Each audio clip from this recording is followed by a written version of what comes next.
OpenAI is growing again, this time to $1 trillion behemoth. Yes, and I made a Sora video with my dog, Dr. Wesley. Dr. Wesley's up. Look at that focus. Fighters ready? Ready? Go! Connection. Yes, Sora 2's new Cameo creator also launched, but Kevin, OpenAI is saying automated AI researchers by 2028. We look towards getting a system capable of autonomously delivering on larger research projects and a meaningful, fully automated AI researcher by March of 2028. Okay. Kevin, in just 2 years, we could be getting past AGI. Yeah, okay, but today here's Dr. Wesley and Ollie, that's your dog, Gavin, and look at them. They're in a Ferrari. Whoopsie doodle, the cops are there. They better step on it. Okay, I admit that is pretty fun. Also, 1X's new Neo model is taking pre-orders and causing controversy, but Kevin, can it close a dishwasher?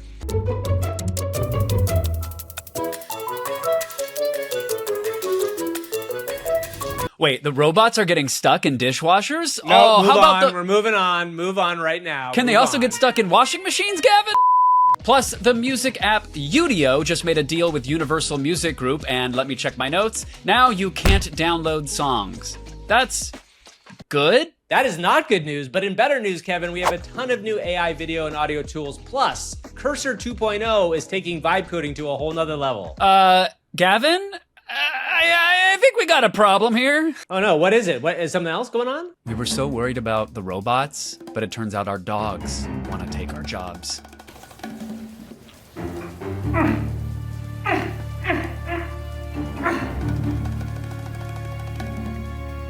This is AI for humans.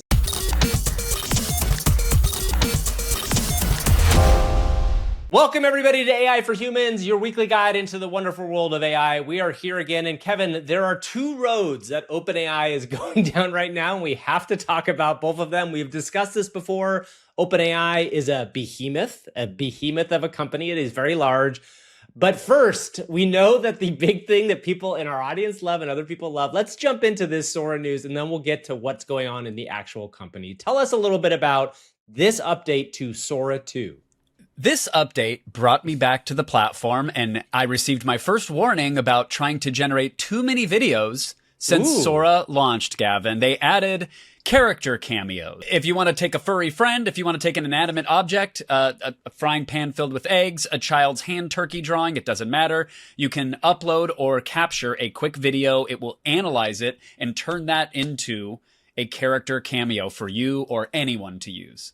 And this is something we've talked about from an early stage, in that, like, we were saying, how cool would it be if you could open the door to using Sora 2 with things that weren't human, or things that like were animals in different ways. And Kevin, I have had so much fun with this already. I do want to shout out a couple things. One time I saw one of the guys from Sora created this kind of pickle character with these googly eyes. And what was really cool about that is, like, when you have a character like that and placing them in situations, Sora 2 does a very good job of understanding the physics of that world, even for these weird characters like this. Yeah. The other thing I saw somebody do, which made me laugh, is they took AirPods and they put little eyes on them, and it was just a video of a set of AirPods on the ground.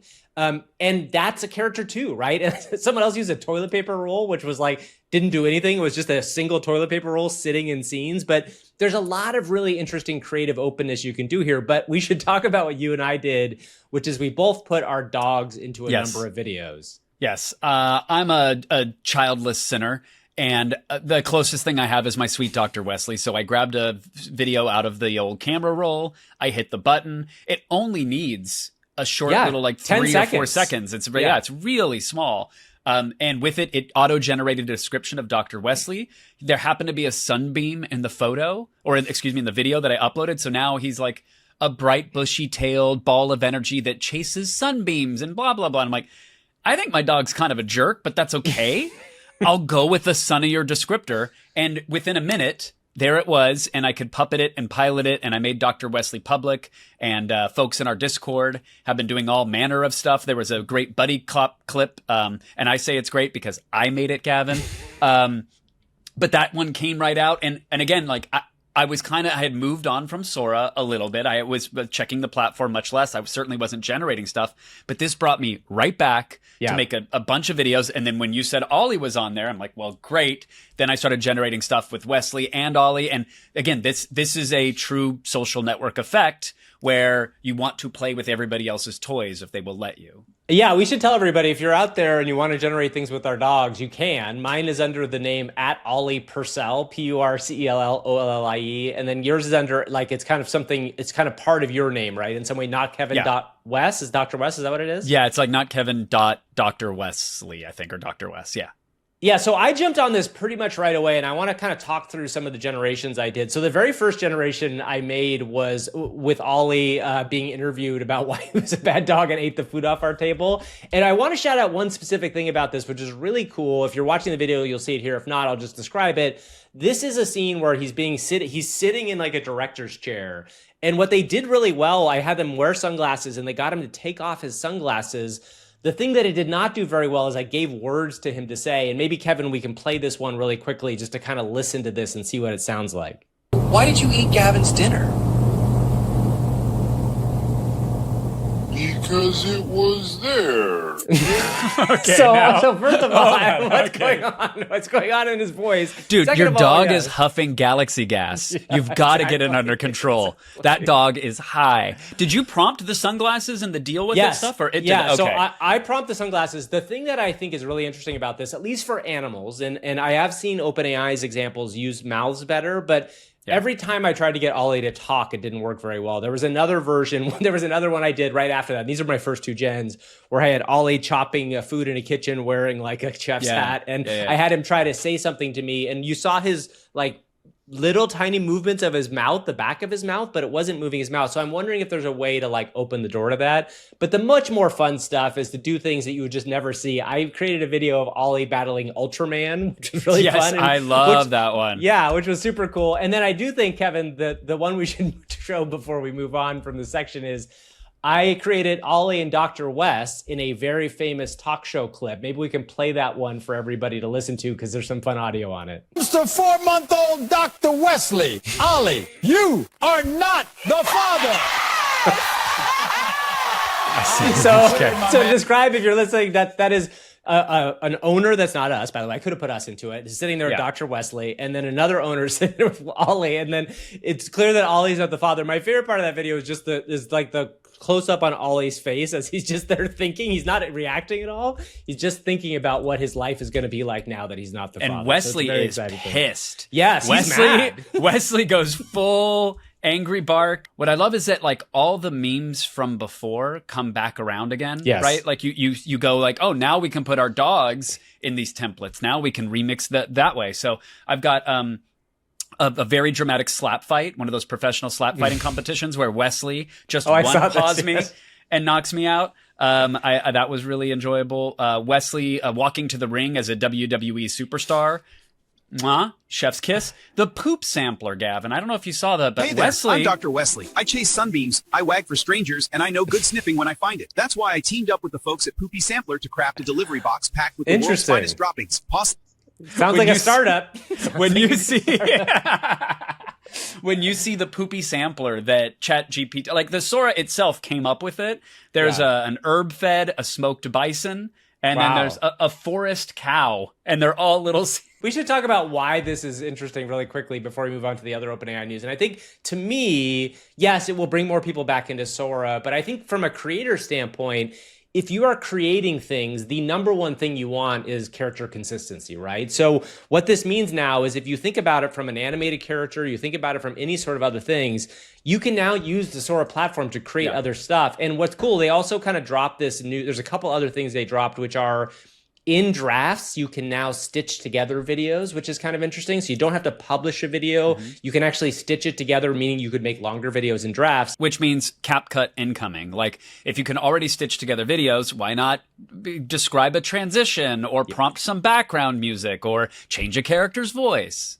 Yeah, and that's another big kind of place that OpenAI could open a door to making money or to selling things, right? The other thing they talked about was leaderboards, which I find really interesting. Like, you can imagine a world where there are gamified challenges or all sorts of other things that can be done. So I really do think it's important for people not to underestimate what Sora, the app, is doing as a social network.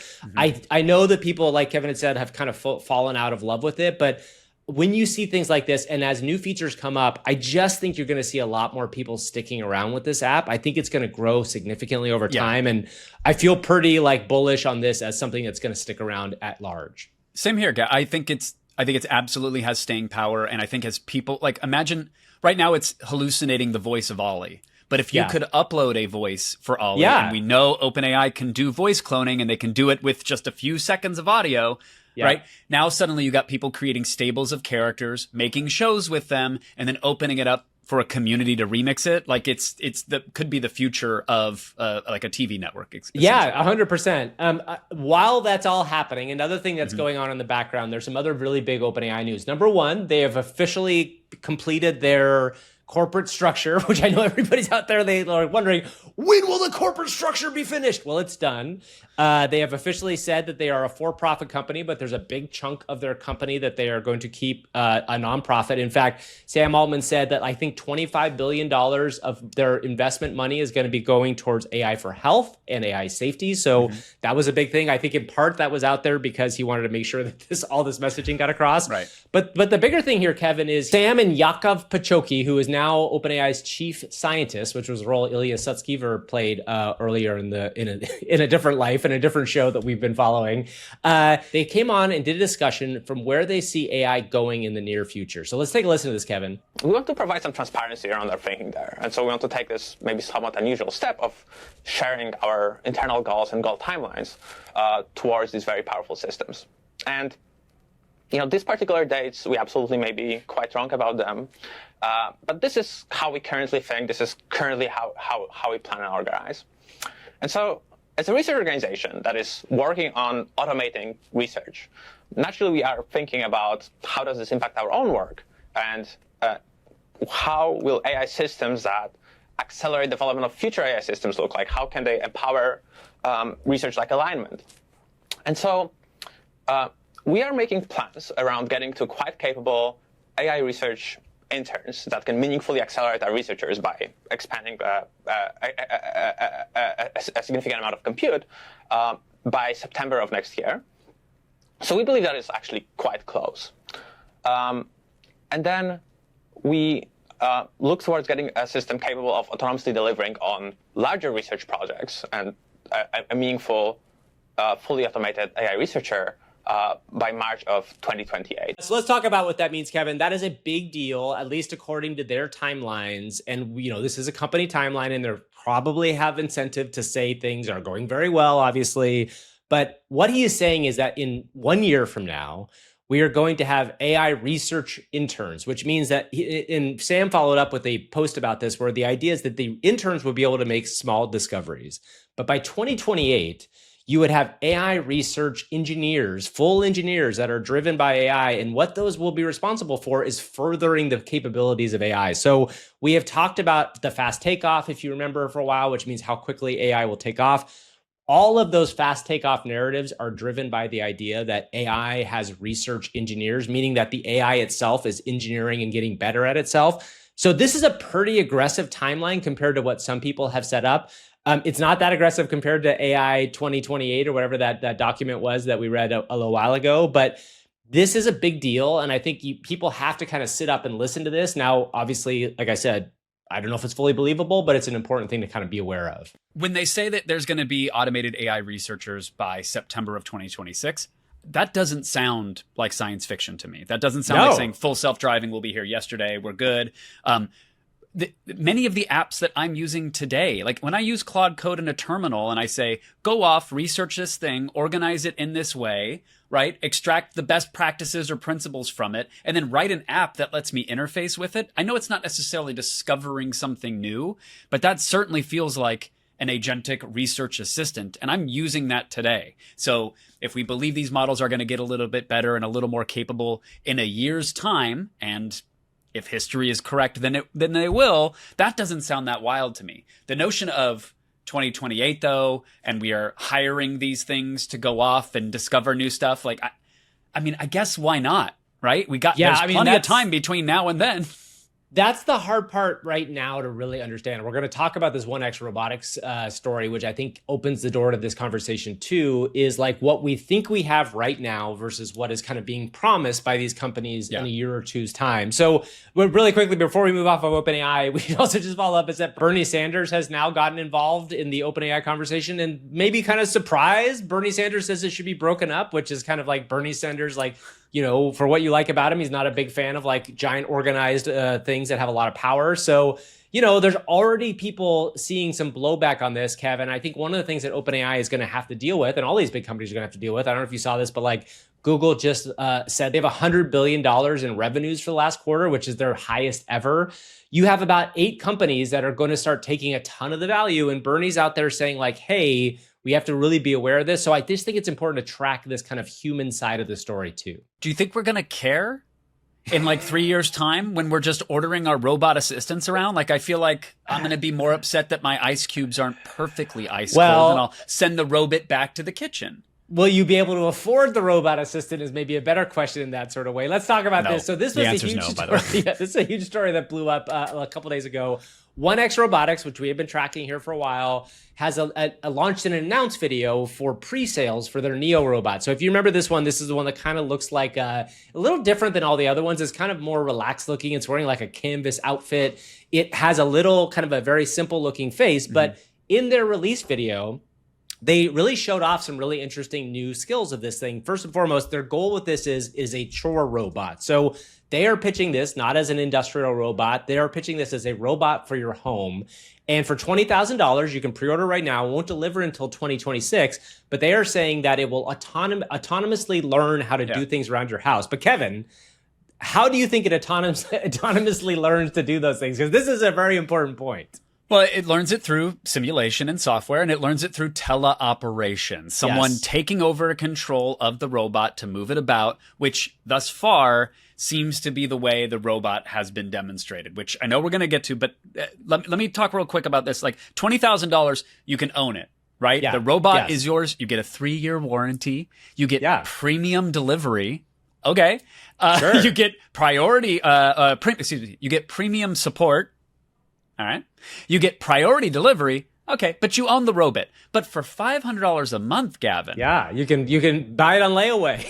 That's right. You get and it includes your monthly subscription of teleoperation / other chores that it can do supposedly autonomously. So the interesting thing about this is that there are 2 things happening at once. First and foremost, 1X Robotics is having this really fun video that comes out and shows off what it's capable of and announces pre-sales. They also then let in our friend of the show, Joanna Stern, to do a kind of hands-on with this robot as it is. And Kevin, if you've watched that video, and I hope everybody in our audience goes and watches it, we'll link it below. What you see is very much like what this robot is capable of today. And a couple things come out of Joanna's video that are important to know. Today, it is all remote operated. So when they demoed it, the whole time there's a person doing the things. Also today, it is struggling a lot to do very simple things. Joanna had it go get her something out of the fridge, and it took a couple minutes, which is something a human would take 15 seconds to do.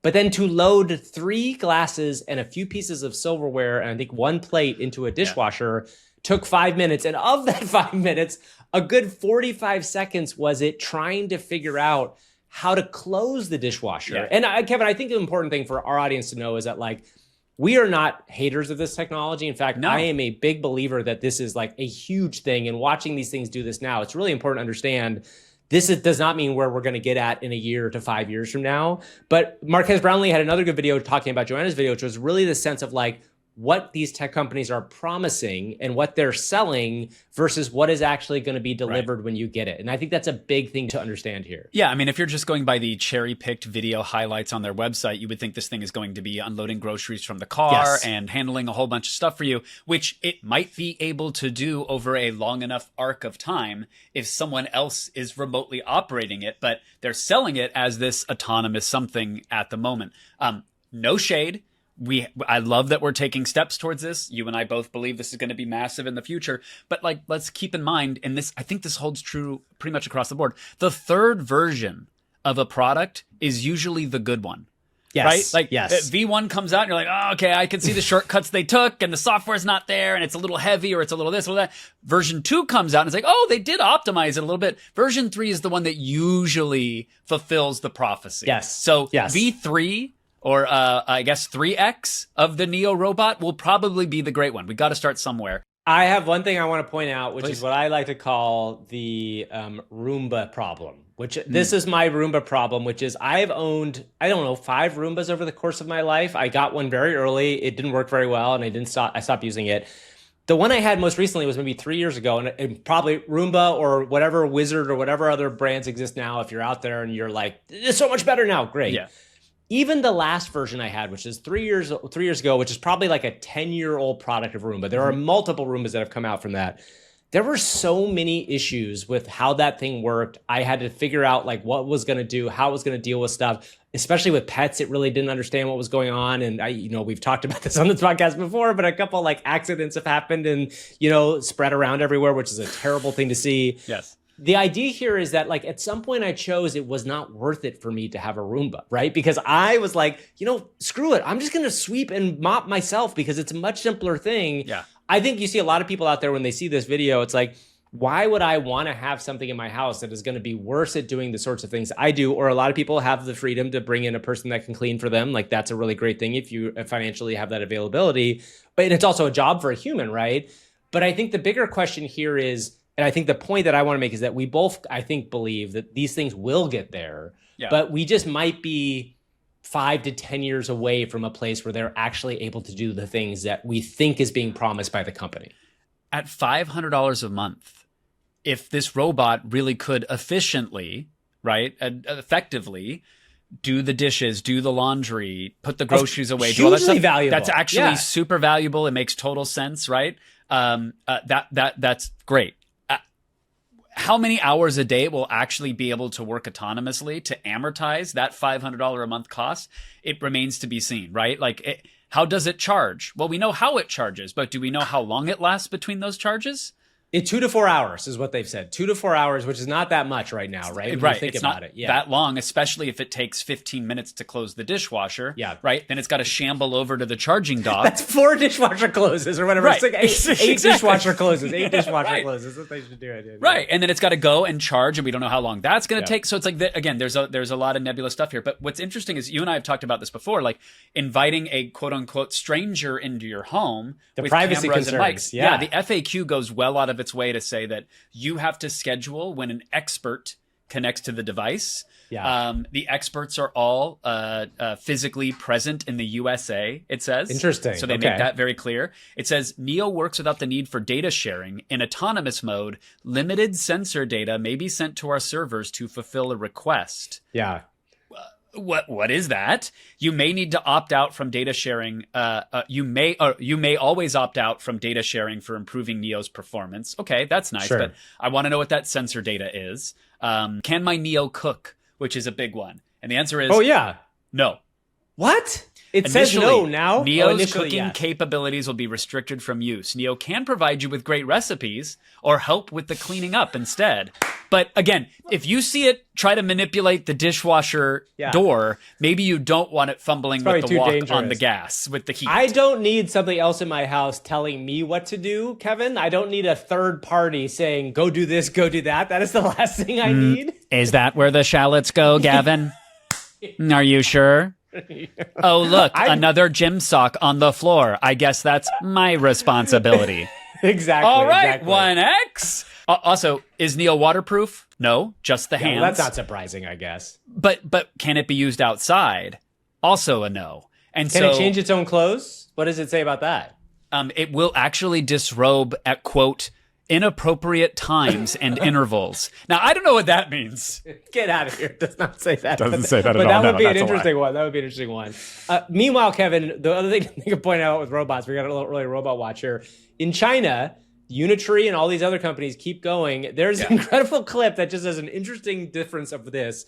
In China, they've trained a G1, which is, Rizbot and all those ones. Yeah. They've The trained a tinier G1. robot. Yes, they've somehow trained a G1 to pull a car. So there's a video coming out of just a G1 pulling a car. So here, we're struggling with cooking and all that stuff. In Right. China, they have turned somehow this little tiny thing into a car. And I will say, with one of the things with the One X Neo is they're really trying to build something that is not dangerous. Like, it can only lift 60 pounds. It's very soft, and they're trying to make it so it's very usable in the home. But still, I am curious to know, like, part of me wants to know, like, what is the 1X version? Is there a version in China that's already doing some of this stuff that we're thinking about? And it'd be interesting. And where are the weird benchmarks for that? Like, where's the strangle strength? When do they have, like, the choke grip force? Because, like, lifting 60 pounds is actually pretty strong for that tiny thing. That's true. What's the pillow test? Can it smother me if I didn't make my monthly subscription? That's coming. That's definitely coming. All right, everybody. One thing that also is coming is our subscription numbers are going up, which is exciting. Our YouTube subs are going up, which is always a fun thing. You out there have always and every day shown up for us, and we appreciate that. Thank you, Although, robots. if you're not doing it, you must right now go like, sub, and do all the fun stuff on YouTube. Leave a comment for us. Our great comment experiment, I think last week worked out well, Kevin. We saw a great variety of people engaging with our comments, so we really do appreciate that. Also, we have a Patreon. If you want to throw a couple bucks in the tip jar, we've got a couple new Patreons this week, which is really exciting. That always helps us pay for both our editor for the show and the tools that we spend money on, so thank you very much. And if you want to be the first recipient of what will be the most valued #1 MVP comment to reward, drop a custom haiku in the comments. Ooh, just any old okay. haiku about this episode, about any of the content, your favorite Okay. AI for Humans references or characters that we don't even do anymore. Drop a haiku in the comments. A unique Does it one. matter? Yeah, I was gonna say, does it matter if it's AI generated or not? Can they? Oh, I'm assuming it's going to be. I don't take the time to write your own haiku. Oh, it's not That's that hard to write crazy. a haiku. Yes, it is. 575. It It's is not that hard. damn near. See, impossible would have gone over. You can't do it. You literally can't write a It is haiku. impossible. Well, you're right. Yeah, it's see? impossible. It's impossible to not make Like the fun of lab-grown us meat now. 7. Please help us out, folks. There you 575. I'm done. Yeah. And I can tell you that comment's not winning the MVP award. No Oh, shade, Gavin. come on. I just I know should that win. it's I not. should win. Use a robot, leave a haiku, or maybe just load up an Adobe product, because I'm sure they have a new AI haiku writing feature now, which artists will be okay with because it's in an expensive product and Yeah, has a that's how it brand works. name. That's how it it's works not with generative Adobe. AI. So Adobe had their big Max Sneak event, and I will say Adobe really goes all out for these events when you look at what they've done on their stage and what the thing was. Obviously, Adobe is like leaning in hardcore to generative AI. They know that this is the future of these tools, but to your point, they do a very good job of integrating into places that artists and creative professionals already use in their workflows. So yeah, let's tell us a little bit about what they announced here, because I think it's pretty interesting. All right, Gavin, they had a couple AI sneaks at their Adobe Max event. One was Project Motion Map, which will take vector illustrations and basically animate them auto-magically. So they had a demo where they had like a logo for a food restaurant that had like some food restaurant as opposed to the other ones. Oil restaurant? Well, I was trying to remember what the restaurant Clanker was. restaurant? Yeah, exactly. Now, they had an example. It was a logo for a restaurant, and it had some eyes in it. And they're like, make it blink and make the text rotate. And it understood what it was. Like, it figured out, oh, those are eyes. We'll make them blink. They had another layered vector illustration of a person in a swing. And when they hit a button, it sort of automatically added the little objects that would be needed to make the person swing and animate it. Cool. Again, I feel like, I mean, artists, obviously the people in attendance, they're clapping it up and they're loving it. It's interesting to me to always watch the reactions from the capital A artists on this one, because they go, wow, what a powerful tool. It's AI. You're using generative AI, but it's within the software package that you know, so I guess it doesn't feel as dirty. I think that we're seeing a shift, by the way. I really do think there is, even with capital A artists, I think we're seeing a shift of people. And I think that this is much, much more mainstream than it was when we first started this podcast, obviously. But even a year ago, I feel like it's a big deal. Well, I think people are realizing that, if you have talent, it might not have been the exact talent from before, but if you have talent and taste, you can leverage these tools and do something better than someone just whispering to the machine can output. And that is, once again, an artistic difference maker. Project Clean Take. Hey, Hollywood, pay attention to this one. You can edit dialogue. It's kind of like a Descript, Gavin. You can edit dialogue by just like messing with the transcript. You can change the pronunciation and the performance of things. But what I really liked was that right within the timeline of your video editor, you could click a button and it would automatically separate the speaker from the reverb of the room, from the sound effects, from any detected music, and you could regenerate those stems on the fly. So if you were filming something in a restaurant, a food restaurant, where there was background music playing that you didn't have the rights to, you could take it isolate out. that track, you could mute it, or you could hit find me a sound alike, and it would go to a library and grab a track that sounded like it, and then you could say make it match the environment, and it would match the acoustics of the place. That's very cool. Yeah, really, really, really cool stuff for video editing and for sound editing within that video. They had a surface selection tool that would automatically, like, if you had like a car and you wanted to change the color of the car, you could hit it. It would map the properties of it so you could retain the highlights and the shadows or reflections within the thing. They had a tool that would take a 2D drawing and turn it into full 3D so you could place it within a scene. They had relighting tools. They had a trace erase thing, Gavin. So instead of just highlighting an object in a scene and hitting erase and having it only remove that object, it would intelligently look for, is that object reflecting in something else? Is that person, they had like a really cool example where someone was swimming beneath the surface of like of disturbed water, and it pulled out their reflection in the wave of the water pretty naturally. It's interesting because that's like the big thing of these AI video tools is when we use them, like whether it's the Klings or even the Soras, it's like kind of this like throw something in and get something out. Yeah. Again, we've said this before, and Nano Banana does this a little bit now, but like the more granular you can get with these things, the better. And I think Adobe's lane might just be like, hey, we see all these major models, and what we can do well is allow you to manipulate this stuff because you want to be able to do X, Y, and Z. Because ultimately, if you've ever built something in AI video or in AI photos, you know the layering part is really hard, right? And like that opens the door to so many other changes. So that's great. I'm excited to play around with this stuff. Yeah, some really cool tools. Last one, Project Frame Forward. You take a video frame, the first frame of a video, you modify that first frame, and it applies the modification to the remainder of the video. So it's like a stylizing sort of thing. Like is it like Runway's thing where you can change the style of a video? No, I mean, like you could intelligently insert, yes, you could change the style, but you could also insert things into a scene. So one of the examples they had was like, here's a shot of a cat as the camera pans by, and he's like, let's add a puddle to the front of the scene. And so the cat's still doing all of its cat-like movements, but the puddle is now tracked with the camera and reflecting the cat from the scene in the video. So again, a tiny little tool that will get very powerful when you combine it with real artistry and potentially all these other tools. And is that all being driven by Firefly, or are they allowing you the freedom to use the other models that are within their system? Because I know Adobe has also opened the door to using things like Sora or Kling or other. They have Topaz in there now. If you want to upscale an image, you can just say, hey, upscale it. So I think it's a blend of their custom stuff, but I think they're using a lot of off-the-shelf models to achieve the generative video and stuff like that. They don't really make a point of saying we're plugging you into insert product here. They're just saying you can do it now with Adobe. So tell me, Gavin, do those fun new AI features sound like music to your ears? They do, Kevin. You know what else sounds like music to my ears? Udio. Actually, there's something wrong here, Kevin. There's something's going on with Udio. If you don't remember, Udio is the kind of competitor to Suno. It's kind of a second now. I kind of say a distant number 2. Udio just announced a very big deal, and if you read, there's 2 different ways to look at this story. The founder is very thrilled about this. They've made a deal with UMG, Universal Music Group, which is a big label, and they are very excited to partner with that label. At the same point, UMG has come out and said, we are partnering with this company. The kind of underlying message here, though, Kevin, is that we know that Udio and Suno both have been sued by these major labels. Udio specifically, we always thought might have had a slightly dirtier data set, meaning that the data that they took in might have had more actual music because you could get real voices and things out of it that was harder to get out of Suno.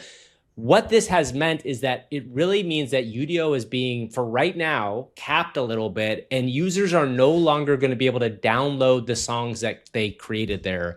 My question to you is, let's explain, why do you think that is happening? Why do you think the users are no longer able to download their songs?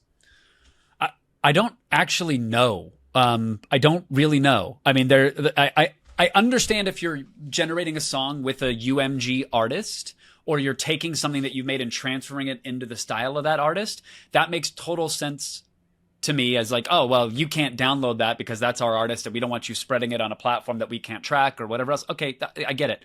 But if you look at the outpouring of folks on the Udio subreddit or on X, people are big mad for good reason because they suddenly can't download things that they've made. Now, we could talk about pending litigation, and maybe this is one of the terms of that, right? Of like, hey, our artists are in your system. People are already generating songs, probably off the backs of our artist content. So no more downloads.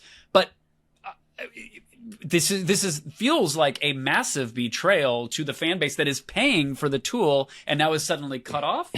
Yeah, so this is what I was going to say is this is big music, whatever you want to call that. The labels have often been very draconian about how they deal with this stuff. And again, you know, I'm not against protecting artists' rights, like wanting to make sure the artist gets paid. But I think in some senses, the idea of not letting people download to me says that, oh, there's some deal that's been struck about the way that this was trained ahead of time, that the rights of the music that has already been created is going to be some sort of legal snafu. Yeah. And that going forward, the idea that this would only be streaming is pretty weird to me. And I guess there's a world where, you know, streaming dominates music. But for creating AI music, there is a level where like I want to use a track for a video that I've created, or I want to share a track with my friends. And like it may not be the easiest thing to share it on Udio.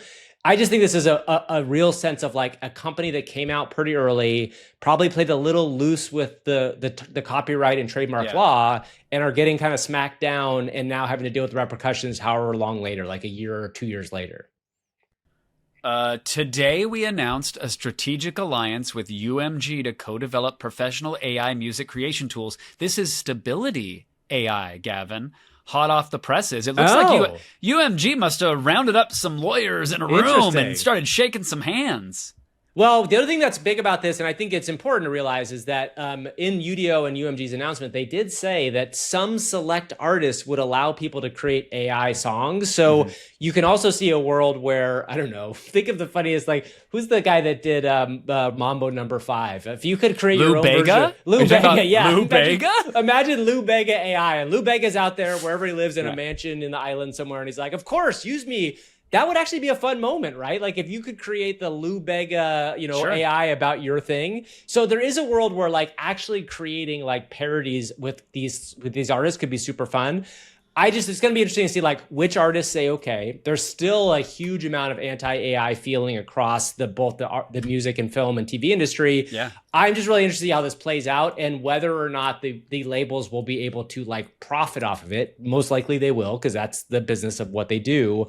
It's just one of those things that's like an interesting conundrum right now. But seeing the backlash, which I have to imagine is a fairly predictable backlash, if you're suddenly going to take downloads away from paying customers who have literally invested time and money into your platform, do you think it was Udio's hands, like they were tied here basically and they had to shut it off? Yes. I think 100% this was not Udio's choice, right? That's what I was saying at the beginning. I think, and again, I don't know any of this. This is speculation, so please, you know, but that's think our whole podcast. Yeah, that's right. Suno and Udio were two companies that came out kind of similarly. And if you go back and listen to our old episodes, maybe I'll even drop the episode in there. We did a test of these. And Kevin, do you remember with Udio, I was able to basically recreate Weird Al's voice. Like I was able to literally get Weird Al to sing a song. I remember, dude, I sent that to so many people and was like, they're cooked. This is it. This is going to be, and I really thought I would wake up the next morning to see like, I don't know, MSNBC, like talking about like, oh my God, this guy's going to sue. And it kind of became nothing, but maybe it became what we're talking about today. I think that's what it was. Yeah. I think why that happened, and you know, we spent a ton of time on this already, but why that happened is that the music labels see the future.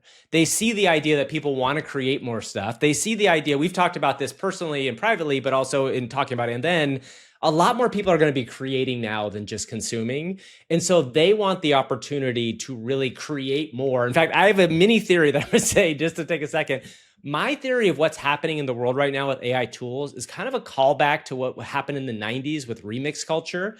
I've been thinking a lot about this idea. Most people in our audience may not be old enough, or maybe they are, I don't know. But in the 90s, if you remember sampling and artists like the Beastie Boys or rap artists or even Beck, people that were coming up, or the Dust Brothers or Fatboy Slim, they were creating music based on other people's music. I think we're actually going to see a world now where that's going to be a vast majority of music ultimately, right? I think because now you have the tools to do it. Everybody has the ability to do it. And I'm not saying it's like you're going to take pieces of popular songs and make that the main thing, but you may have a system where you have like 6 samples in front of you from different artists and you could put them together in your own unique way. Yes. That feels like the future of music to me in a big way. And we're seeing it now, arguably, like how it could come to form with Sora and the Character Cameo feature, for example, right? That's exactly right. You do the Spotify version of that where I say, like, here's me playing guitar with my unique sound or tone. Here are the kind of runs that I do. And someone goes, oh, I really want to hear that over with that Lou Bega. Person's drumming. I want to hear that with Lou Bega. Yes. And I actually want the sound of the guitar to be replaced with Lou Bega's voice. Oh, that would be interesting. So it's doing Mambo No. 5, but instead it's a guitar strum kind of vibe? That's it. Yep, you're getting it. Okay. And if someone wants to put that together, by the way, when you're done writing your haiku, I would love to hear that. Put that together right here. All right. Couple more big things. Cartesia, Kevin. Cartesia is a AI audio model, and we are very aware of them. We have played around with them for and then. They have released a new model. First of all, they raised $100 million. Congrats to Cartesia. But they've released a new model called Sonic 3, and it seems like it is very close to the cutting edge state of the art, if not there. And Kevin, if you want to, maybe we can play a little bit of what this sounds like to give people a sound. Well, I'll play from their announcement video, Gavin. They had a fun little audio test. See if you can figure out which Elon Musk is real Musk and which is AI Musk. I don't really have a business plan. What's a business plan? Okay, I'm going to play those one more time for you. Okay, here we go. These are which one's real, which one's fake. Elon? I don't really have a business plan. What's a business plan? Okay, I say, I know neither of them are real, Kevin, because I read the article. What? No, you got it. You're too informed. That's right. Those are both Cartesia. And I think it's just another example of a very advanced AI audio model that is starting to get closer and closer to real speech. I played with it quite a bit. I mean, with 10 seconds of audio, you can make literally that's all they give you. You can make a pretty convincing clone. You can. It doesn't have as many prompts for steering the emotion or like the tics of a human voice, like a 11 Labs Flash V3, for example. But you can prompt laughing. You can kind of steer emotion a little bit, and it is fast. Like when you click the button to generate the speech, it is there. And that is important for literally any and every application of voice AI. I don't care if you're doing like deep dive adventure games like we're trying to do with And Then, or if you're just doing a tech support bot. Like it needs to be quick, and now it can sound way more human. Yeah, they actually had another demo on their video where they had like a support bot interaction. And like, you know, it's interesting. What's going to be interesting to me about support AI conversations is I'll be very curious to know if there's ever a Turing test moment for this, because as of now, even with that conversation they play, it does still sound like you're talking to a not real person, right? Yeah. When we get to the point, and by the way, I think we will get there first with AI audio models because it's already so advanced. When you get to a point where you are talking to an AI and it does not feel at all like you are talking to an AI in that way, that will be quite a day. And I don't think we're like Sam's thing of 2028. Like, I think we're probably like a year away from that experience, which is really fascinating. Yeah, I would agree. All right, there's a couple other big stories very fast. Cursor 2.0 has launched. This is Cursor's new custom coding model. And also Windsurf is launching one of these as too. Kevin, you are a big vibe coder. You know kind of what is good about these things. Tell us why these two companies are creating their own custom coding models outside of OpenAI or Claude. The call is coming from inside the house, Gavin. That is why these are the two of the biggest coding platforms basically saying we're going to use our own models. I think they both took existing open source models and kind of fine-tuned and reinforcement learned and distilled their own version of it. But nevertheless, they both seem to perform very well.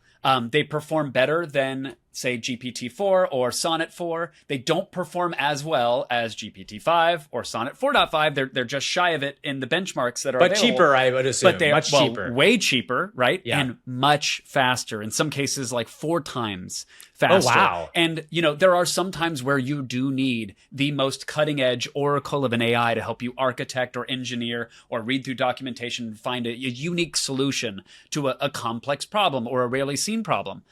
But for 80% of the code that most people are churning out, that is like, copying and pasting and sort of reconfiguring something that someone has kind of done before, that speed is so important. And that cost is so important because you can afford to pull the handle 4 times in a row or send off multiple agents to try multiple approaches. And if one of those 4 works, then you're great. You just saved a boatload of time. Let me ask you a question about this as somebody who's spent a lot of time doing this sort of thing, because the thing I think about when my little bit of experience with live coding has to do with the level of frustration you get when something's wrong, right? And what I wonder with coding particularly, if the actual edge and the actual money will always go towards the best models, because the time saved, rather than having to pull 4 slot machines and one of them works, if one just works, is that not worth paying more for that result? I guess that's my question. And by the way, we all assume that like it'll get better and better over time. But for right now, I don't know, like, is a GPT 4.5 version okay enough if it fails a bunch of times or a couple times, whereas a GPT 5 one doesn't fail? I don't know.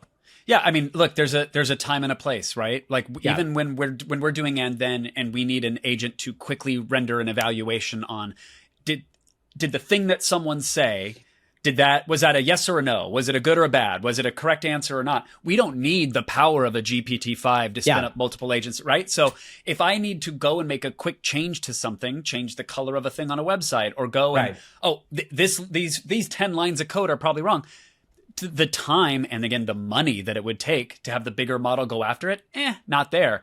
But again, if I could spin up a bunch of sub-agents to go pull the research, start building the little components, and then ship it to an Oracle and it can orchestrate it and bug fix, I think there's really real value in these models. Yeah, that's an interesting idea of like sub-agents that don't have to do the hard work, but they know how to do the other stuff. But speaking of hard work, Kevin, there's a new company out. Well, it's not a new company. It's been around for a bit, but Extropic AI is a company that has been working on an entirely different way to serve AI models. And Kevin, I regret this is saying we should cover this. I regret it right now. This is complicated. It's a complicated story. I just want to be clear. These are a couple guys, or a group of people that have been working kind of in the background. For a while, there was some kind of like semi-shadiness around this. That's just kind of people were wondering if this was even possible. But they've just come out with a new video and an open source product that they're going to sell.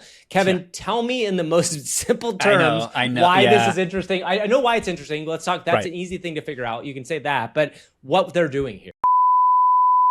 Everybody, this is Gavin from 5 Minutes in the Future. I just want you to prepare yourself for what is a very dense conversation around something called p-bits and probability. All right, we'll be back. Here comes our conversation right now. Yeah, so, okay. What they are doing, whenever you're doing something with a lot of these AI models, there's probabilities involved. For example, you're predicting the next word in the sentence, right? That's a very, very simple chat completion type thing. We say it's simple now, but it's using a ton of powerful compute on these GPUs, these graphical processing units, to try to roll the dice and figure out the probability that the next word in the sentence, the car is what? Blue? Metal? On fire? On fire? Sure. Abyss? No, abyss doesn't make sense. Abyss doesn't Throw make that sense. out, right? Yeah. And it's just doing that, and it's trying to brute force randomness and check these probabilities. And so what they're doing with their p-bits, as they're calling them, their probabilistic bits, is to try to build the randomness into the hardware itself. So you can actually control the randomness of a bit, and you can like put weight in there so that these probabilistic models that require dice rolls or randomness or math to solve AI, what's the probability that a cat looks like a cat, or that a face is in this position, or that the next word is blah, blah, blah. There's a lot of probabilistic math involved. They're baking it into the hardware. Okay. Hold on one second. Yeah. We'll cut this into the very top. Everybody, this is Gavin from 5 Minutes in the Future. I just want you to prepare yourself for what is a very dense conversation around something called p-bits and probability. All right, we'll be back. Here comes our conversation right now. I apologize to Extropic for trying to break down what they're doing, because if what they're doing works, why does it matter, Gavin? Yes. Massive reductions in the amount of energy required to crunch these models. And so, we had sort of hoped that all this discussion of these data centers requiring their own miniature nuclear reactors or whatever else to push towards solar or get the dinosaur juice out of the ground, whatever we have to do to fuel this AI revolution, we were hoping that advancements along the way would reduce that overhead. Yes. Now, maybe they'll just increase the demand for it as well. Like that could happen as well. But at least the stuff that we're doing today might require a significant percentage less energy. But even if they increase the demand, if this company's promise comes to fruition, which they have said a 10,000%, I think 10,000% or 10,000x reduction in energy consumption, that is how you get to a world where all of the stuff we want to do exists. Sam Altman and other people have come out and said they were already compute constrained. When you hear that term, what that means is they do not have enough energy or chips to be able to run these models at the size they want. It also might mean that they are cost constrained, where it's too expensive to run that many. But the whole reason we are building all these data centers is because there is a belief across the board, whether true or not, that we are going to have lots of business running these models over time. If this system can make these models significantly less expensive to run, or the compute much less, the amount of progress we could make very fast in terms of, especially with an automated AI researcher, would be remarkable. So it's another aspect of the AI space. Yeah. It is an aspect of the energy / how these chips see things space. It is very interesting. That we'll link the video down below, their launch video. Think of the dog videos we are Yes. going to be able to generate, Yes. Gavin. Yes, we will. And by the way, speaking of, think of the real-time AI videos we will be able to generate, Kevin, because there's a new cool tool, an update to a company called Odyssey, which we covered here, gosh, I don't know, maybe 6 months, 9 months ago. Odyssey 2 is out. And what this is it's a kind of a window into a world. And what you're able to do is prompt in real time and change the video that's happening in front of you. Yeah. It is, I would say, semi-limited into how good it is, but we both spent time with it. It is super fun. It's still in that kind of like toy phase, but this is the promise of like Genie 3 or all those world models are starting. This is the beginning stages of it. Kevin, do you want to kind of walk through what are we looking at here? What is this that you made? So this was on my cell phone, not even logged in, right? Running in a web browser. It connects you to a starting scene, and you can prompt your own scene, or you can pick from a pre-built one, and you're watching a real-time video stream. It feels kind of like it's a looping image to me a little bit, Sure. but nevertheless, you're watching this real-time video feed, and you can tap it. It will make a little magical effect appear around your finger and then give you suggestions for things, or you can type your own unique suggestion. So for example, I said, show me a hot dog on a city street. And what I got was POV footage, basically, of a hand outstretched holding a hot dog, a very steamy dog on a city street. Like, Okay, that's pretty with a good, city sure. background. Yeah. Okay, then I said, I think I said like, make it fly up or something like that, or make it fall to the ground. Rather than falling to the ground, it sort of hovered up into the air. And I was like, all right, that's fine. Then I started pushing it and said, okay, set it on fire. It did. It added flames around the hot dog. It's pretty good at fire, actually. It's very good at fire. And then I was like, okay, turn it into a hamburger. It kind of did it. The hamburger was still on fire. And so every step of the way, it's almost in real time, adding the effects or modifying the scene in the way that you ask. So I started really pushing it. Turn the hamburger into a hamburger man. Make the hamburger man bite his own hamburger arm. Give him wings and let him fly over the city. Make him land on a taxi cab, right? I used it to generate hallucinating gangs of babies on bikes that pull out guns or joust with knives, to varying levels of success. Yeah. But it's not difficult to look back at earlier video and photo generation from less than a year or two ago and go, oh, this video kind of looks like those models. Oh, wow. What is this going to look like when Sora is real time like this? That's exactly. And what I was thinking when I watched this is that, we, Pers Beats, who's an AI artist that we're both big fans of, that we had on the show way back when, was doing those interesting kind of looping videos back in the day. And when I say back in the day, I mean like literally like 18 months ago. We've been doing the show for a couple of years now. And what's interesting is to think about like, this now looks kind of like that, except that was all pre-rendered and you had to kind of like send it away and you got a video back. Now we're talking about this happening in real time and you get this kind of option to do this. So yes, I think, Kevin, this is the most important part to think about is you now have Sora 2, which is that version of it's that send away and get a video back. That's very realistic. You can put yourself in and do all sorts of stuff. You definitely can see a world where we are entering very soon where you will have a real-time version of something like Sora 2 that could be ongoing. And that is kind of what Genie 3 from Google is trying to do. Yeah.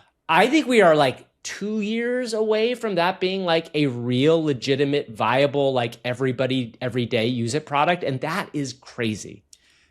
Cristobal Valenzuela, who's the CEO of Runway, he said, what is it, probably about a year ago, he says he imagines a near future where this stuff is rendered in near real time so that you can evolve it and whatever else. Like, this is not Runway's product. We know Runway was working on world models and really fast, quote unquote, real time models. They were teasing it. They were talking about it. So I'm excited for the next foundational leap of this. Yes. And then, okay, what's after that? Controllability. Yes. Let me put myself into it and move around the world. Instead of prompting it, let me just press the button to interact with it. Not going to be far off. Yeah, and Kevin and I were at an event recently where we were speaking to a bunch of people in the video game industry, and one of the things that came up there was this idea of what does the future of video games look like when worlds are all generated in real time versus pre-programmed. That is a massive shift for that industry, right? When you think about the industry that has been created on engines that exist, pre-rendering information or rendering stuff in real time, but knowing what those things are, if the user or the player starts kind of like driving their experience in real time, entire new genres will come out of that, right? Entire new kind of ideas of how these things can be used. That is not to say that like there's going to be so many jobs for people to understand this stuff. So if one thing you're out there thinking and you're in the game industry is like, God, it sucks that this game industry blows, this is the place. Find your time here, because if you understand how real-time generation can work, plus what are interesting video game actions or things you can do within games, you will be set up for the future so well. It's going to be amazing. Hey, Gavin. Yeah. Hey, I see what you did there. Sometimes you're scrolling without a care. Then suddenly you stop and shout.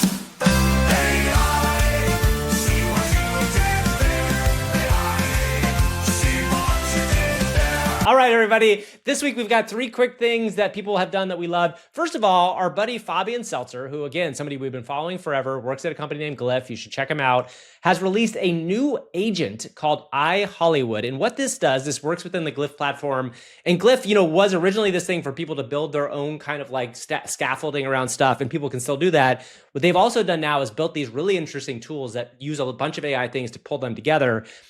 Fabian built a thing using WAN 2.2 Animate, which we use for our launch video for And Then, where he basically has built an agent that lets you take an image and a video of yourself and replace it with somebody else entirely, meaning that you can now, with a single agent, create a video that will then be transformed into somebody else. Fabian in this video turns himself into a female gamer with cat girl headphones. And then at one point he takes off his mask. He walks through this video and shows you how you all do it.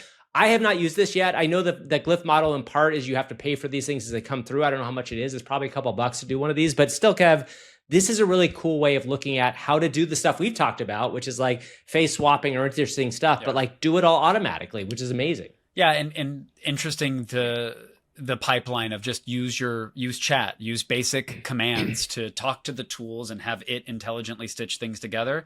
Yeah, I mean, we're fans of Glif, we're fans of the whole team, so definitely something people should check out. But what's going on with the bots in the hall?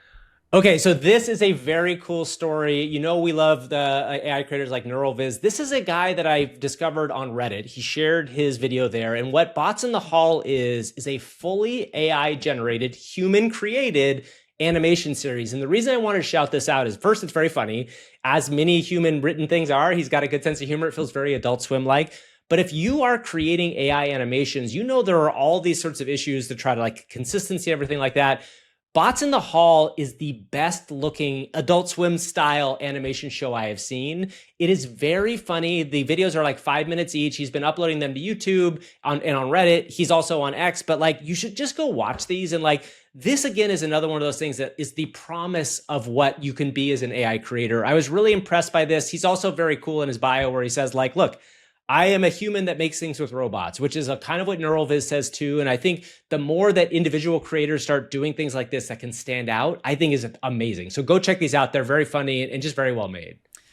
When do you think, Gavin, even in the description of this, it says comedy short, 100% self-written, directed, edited, and performed. But I do use generative imaging for the visuals and for voice filters / changers on the performance.